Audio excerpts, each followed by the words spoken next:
Good morning, students. How are you? I hope you are fit and fine. Today now discuss in chapter and of bipolarity. And of the bipolarity. This is the part 1. Will be start करेंगे. End of बाइपोलरिटी क्या है?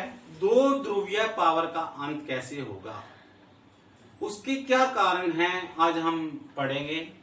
सबसे पहले तो एक overview क्या है इस लेसन का पता है सभी विद्यार्थियों को. एंड दो ध्रुवीय पावर कौन सी थी, कोई बता सकता है students? Yes, any students? USSR and US. आपको पता है कि इस लेसन को करने से पहले आपको कोल्ड वॉर भी पढ़ना जरूरी है एक बार. End of the second world war, द्वितीय विश्व युद्ध की समाप्ति. कोई बच्चा बताएगा सेकेंड वर्ल्ड वॉर का एंड कब हुआ? कोई students? Okay, very good. 1945 right answer. 1945 में जिस समय द्वितीय विश्व युद्ध समाप्त हुआ तो संसार के दो शक्तिशाली गुट बन गए. एक अमेरिका से संबंधित पश्चिमी था, गुट था वेस्टर्न, और दूसरा ग्रुप था यूएसएसआर. जब कौन बन गए? एक तरफ यूएसए और दूसरा क्या बन गया बेटा? यूएसएसआर. कब? 1939, after the end of second world war.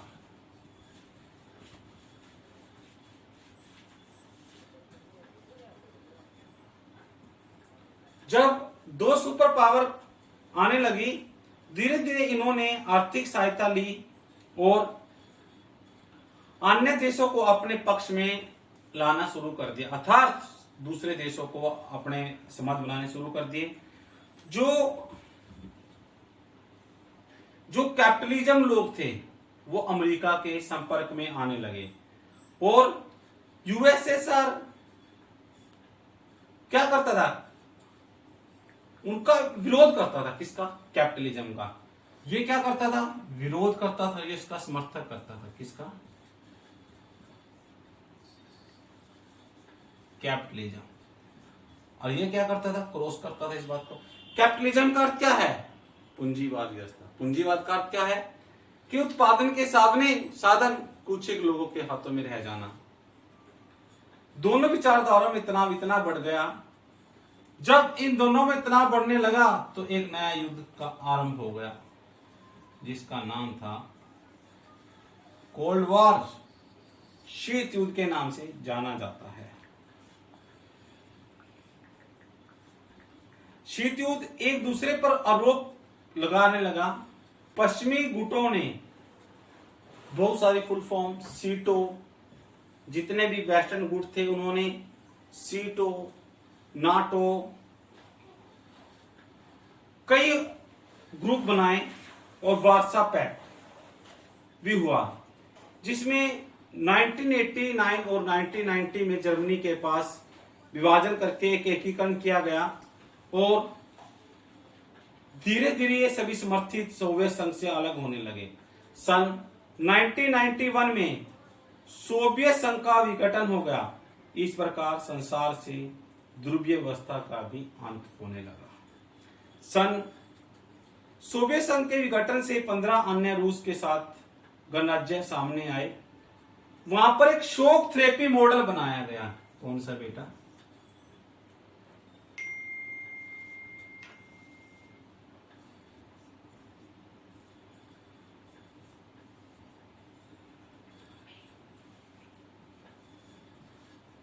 Shock therapy का अर्थ क्या है? किसी को नुकसान पहुंचाकर उसी समय उसका उपचार करना. अर्थात पहले किसी को झटका दे दिया फिर उसका उपचार कर दिया. क्या कहलाता है? Shock therapy. उन्होंने एक मॉडल बनाया शॉक थेरेपी कि किसी को शॉक देकर उसका उपचार करना. भारत के रूस के साथ प्रारंभ में ही जो रिलेशन थे यूएसएसआर के साथ बहुत अच्छे थे और वर्तमान समय में भी आपको पता है कि रिलेशन यूएसएसआर के साथ भारत के बहुत काफी अच्छे हैं. अब हम पढ़ेंगे disintegration of the Soviet Union कि क्या क्या डिसइंटीग्रेशन, डिसइंटीग्रेशन क्या होता है? विघटन होना। क्या कारण रहा? सबसे इंपॉर्टेंट क्या था? सबसे इंपॉर्टेंट था बर्लिन वॉल।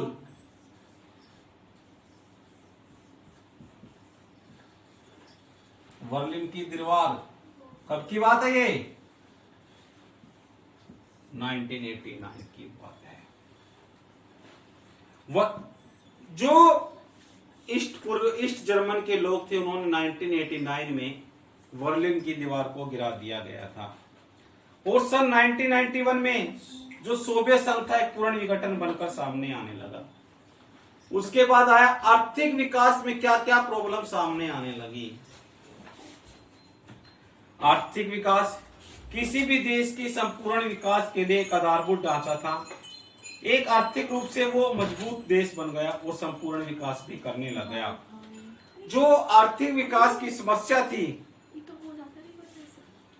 जब द्वितीय विश्व युद्ध के समय यूएसएसआर अमेरिका के पश्चात सबसे दूसरी पावर के रूप में उभरा।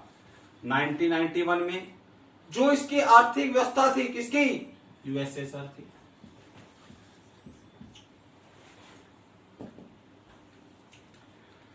नाइनटीन 1991 में इसकी अर्थव्यवस्था धीरे धीरे कमजोर होती गई।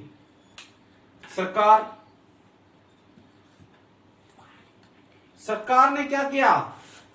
नियंत्रण होने के कारण, अर्थव्यवस्था के कारण ध्यान नहीं दिया। इसमें ज्यादा से गुणवत्ता में कोई सुधार नहीं हुआ और कृषि के क्षेत्र में भी यह पिछड़ना शुरू हो गया और खाद और रूस के संकट आए और बहुत सारी समस्याओं का भी सामना करना पड़ा। इसका सारा का सारा जितना भी प्रेशराइज था, इसमें अर्थव्यवस्था में रुकावट आने लगी। और दूसरा क्या था? कमजोर नेतृत्व, वीक लीडरशिप। लीडरशिप करने वाले कौन थे? नेता गोर्बाचेव। कौन थे बेटा? Mikhail Gorbachev. इसका जो लीडरशिप कर रहा था, कौन था?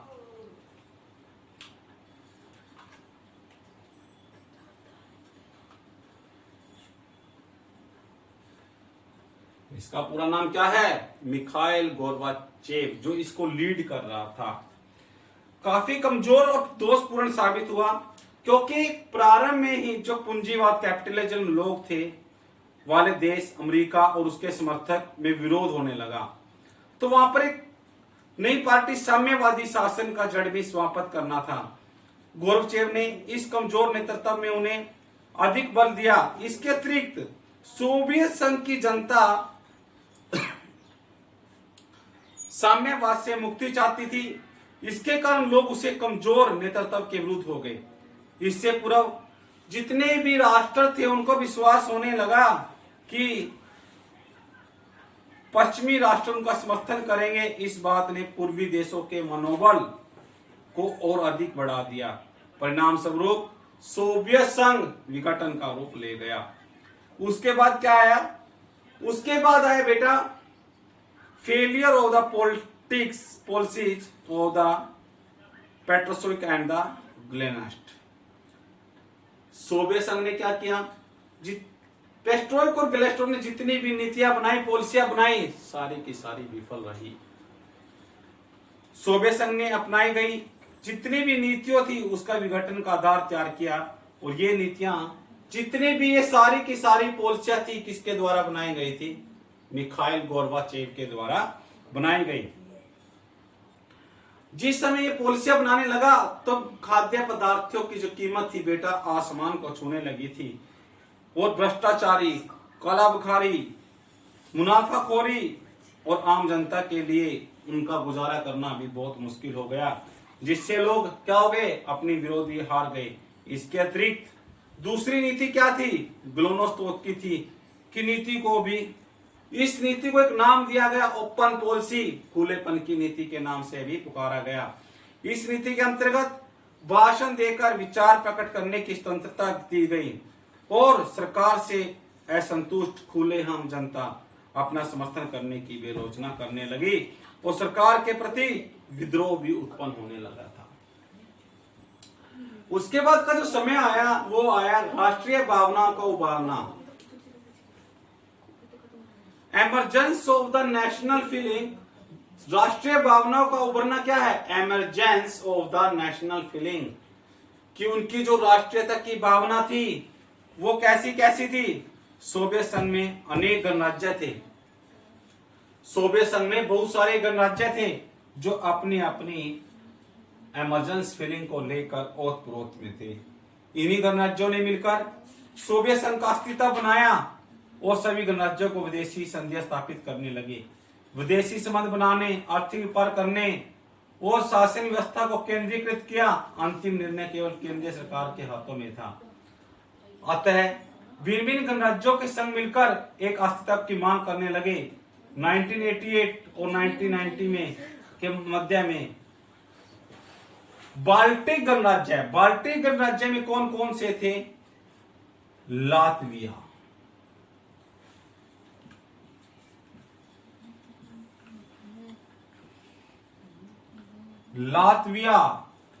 लिथुनिया, क्या था? लिथुनिया, एक और था इसमें एस्तोनिया। सर्वप्रथम सबसे पहले इन्होंने क्या किया? इन्होंने सबसे पहले अपने स्वतंत्र की मांग की कि हमें आजादी मिलनी चाहिए। इसे देखकर संघ के अलग अलग राज्यों में भी क्या होने लगा? राष्ट्रीय भावना जोर पकड़ने लगी और तीव्रता से ऐसे विकास होने लगा कि जो इसका विघटन हुआ एक वो अपने आप में का मजबूत तैयार हो गया। जो अगला पॉइंट है शस्त्रीकरण की होड़, कंपटीशन ऑफ द अमेंड। 1948 और 49 के अंदर सोवियत संघ की निर्माण की होड़ लग गई, क्योंकि एक सुपर पावर था जिसमें अमेरिका, यूएसए एक दूसरी महाशक्ति चुनौती दे रहा था। अपनी रक्षा और अस्तित्व के लिए उसने क्या किया? शस्त्र का निर्माण करना भी शुरू कर दिया गया। इसके अतिरिक्त पश्चिमी देशों में शस्त्र का निर्माण हुआ, धन बहाया गया। इसका परिणाम यह हुआ कि देश में धन की कमी होने लगी, लोगों की जो मौलिक आवश्यकताएं थी को कम करके, अर्थात जो उन लोगों की डेली की जरूरतें थी उसको भी कम किया गया। क्या बनाना शुरू कर दिया गया? शस्त्र बनाने शुरू कर दिए गए। अब क्या आता है? पश्चिमी देशों का सोवियत संघ से तुलना, comparison of the western countries to Soviet Union, कि पश्चिमी देशों का उनसे क्या किया गया? कंपैरिजन करना भी शुरू कर दिया गया था। कि साम्यवादी जो नेताएं थे उन्होंने पूंजीवाद सरकार से अच्छा बताया। ये हमेशा ही पूंजीवाद की व्यवस्था को अच्छा मानते थे, जब वे हमेशा ही पूंजीवाद की आलोचना करते थे, किंतु जनता अब और अधिक बेवकूफ नहीं बनाया जा सकता था। क्यों? क्योंकि जिस साम्यवादी सरकार को अच्छा बताया जाता था बेटा, इसका क्या है कि जिस साम्यवादी सरकार को अच्छा बताया जाता था तो सरकार लोगों की मौलिक अवस्था को भी पूरी नहीं कर पाया था।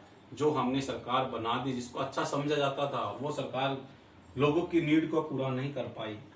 जनसंचार के माध्यम से सोवियत संघ जनता को पश्चिमी देशों के जीवन स्तर, उस संस्कृति, सुविधाओं का पता चला। साम्यवादी शोषण की तुलना में पूंजीवादी शासन श्रेष्ठ लगने लगा। फिर क्या था? सोवियत सरकार के प्रति बढ़ता जनक्रोश। जो सोवियत सरकार है उसके प्रति उनका आक्रोश बढ़ता जा रहा था, जिसके कारण 1917 की बात को याद किया जाता है। इसमें क्या हुआ था? रूस में क्रांति हुई, जिसके पश्चात वहां पर एक नई सरकार बनी। कौन सी सरकार थी बेटा?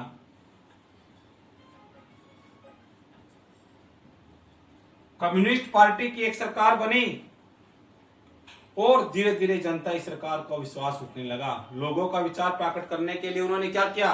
बहुत सारे भाषण दिए। स्वतंत्रता भी प्राप्त नहीं थी, कम्युनिस्ट पार्टी सदस्यों को आम जनता की तुलना में क्या करने लगी, बहुत अधिक सुविधाएं देनी शुरू कर दी, जिसमें क्या हुआ, जनता के अंदर अपना क्रोध बढ़ता चला गया।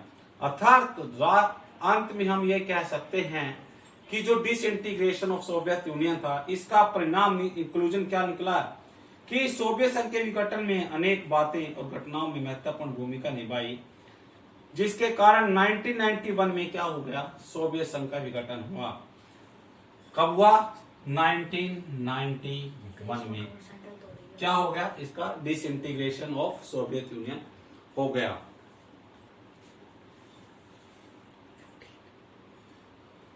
ठीक है बेटा, अगले पार्ट 2 में फिर मिलेंगे इसके पार्ट 2 के साथ। आज इसकी डिसइंटीग्रेशन को हमने पढ़ा, कितने 5-4 पॉइंट था। सबसे पहले क्या था, आर्थिक विकास की समस्या थी, कमजोर लीडरशिप थी, कौन कर रहे थे, मिखाइल गोर्बाचेव थे। पेस्ट्रोइक जो पॉलिसियां बनाई वो भी कौन बना रहे थे, गोर्बाचेव थे। राष्ट्रीय भावना को भरना था, अर्थात शस्त्रीकरण की होड़ थी, लोगों को रोजगार मिले या ना मिले, उनकी जरूरतें पूरी हो या ना हो, परंतु घर घर में इसका निर्माण किया गया। पश्चिमी देशों के कंपैरिजन किया गया यूनियन सोवियत संघ से, और सोवियत सरकार के प्रति जनता का आक्रोश बढ़ता गया। यह जो आक्रोश बढ़ा 1917 की सरकार की क्रांति, रूसी क्रांति से हुआ, और उसके बाद कम्युनिस्ट पार्टी का उदय हुआ। कम्युनिस्ट पार्टी ने क्या किया, अधिक लोगों को जन सुविधाएं देनी शुरू कर दी। दूसरे, तो अगर हम किसी के साथ कंपैरिजन करेंगे, किसी को अच्छी फैसिलिटी दोगे तो लोगों में क्या होगा, आक्रोश होगा। उसी प्रकार 1991 में क्या हो गया, डिसइंटीग्रेशन ऑफ सोवियत यूनियन हो गया। Thank you, have a good day बेटा।